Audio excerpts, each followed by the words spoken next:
ಈಗ ಬೆಂಗಳೂರಿನ ಇತರ ಸುದ್ದಿಗಳನ್ನು ಫಟಾಫಟ್ ಅಂತ ನೋಡೋಣ ಜಸ್ಟ್ 5ನಲ್ಲಿ. ಕೆಪಿಟಿಸಿಎಲ್ ವತಿಯಿಂದ ತುರ್ತು ನಿರ್ವಹಣಾ ಕಾಮಗಾರಿ ಹಿನ್ನೆಲೆಯಲ್ಲಿ 66/11 ಕೆವಿ ಕಾಡುಗೋಡಿ ಉಪಕೇಂದ್ರ ವ್ಯಾಪ್ತಿಯಲ್ಲಿ ಶನಿವಾರ ಬೆಳಗ್ಗೆ 9 ರಿಂದ ಸಂಜೆ 5ರವರೆಗೆ ವಿದ್ಯುತ್ ಪೂರೈಕೆಯಲ್ಲಿ ವ್ಯತ್ಯಯವಾಗಲಿದೆ.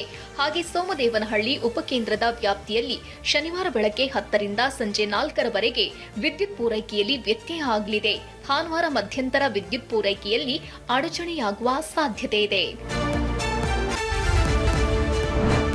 ತಾವರೆಕೆರೆ ಹೋಬಳಿಯಲ್ಲಿ 12,000 ಕೋಟಿ ಮೌಲ್ಯದ 500 ಎಕರೆ ಸರ್ಕಾರಿ ಭೂಮಿ ಭೂಗಳ್ಳರ ಪಾಲಾಗಿದೆ ಅಂತ ಬಿಜೆಪಿ ಮುಖಂಡ ಎನ್ಆರ್ ರಮೇಶ್ ಆರೋಪಿಸಿದ್ದಾರೆ.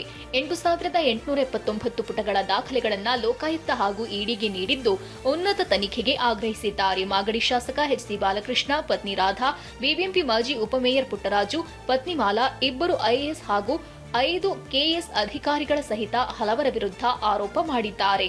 ಎಟಿ ರಾಮಸ್ವಾಮಿ ಆಯೋಗ ವರದಿ ಕೊಟ್ಟ ನಂತರ ಯಾವುದೇ ಸರ್ಕಾರಿ ಜಮೀನನ್ನ ಪೋಡಿ ಮಾಡೋದು ನಿಷಿದ್ಧ ಅನ್ನೋ ಒಂದು ನಿಯಮ ಜಾರಿಗೆ ಬಂತು.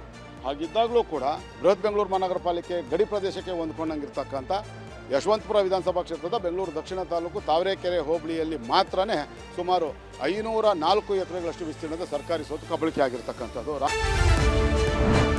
ಕಳೆದ 2 ವರ್ಷಗಳಿಂದ ಬಿಎಂಟಿಸಿ ಸಿಬ್ಬಂದಿಗೆ ಯೂನಿಫಾರ್ಮ್ ನೀಡಿಲ್ಲ. ಇದೀಗ ಬಟ್ಟೆ ಕೊಡಲು ಮುಂದಾಗಿದ್ದು 2 ಜೊತೆ ಬಟ್ಟೆ ಪೀಸ್ಗೆ ₹750, ಸ್ಟಿಚ್ಗೆ ₹350 ನೀಡಲು ಮುಂದಾಗಿದ್ದಾರಂತೆ.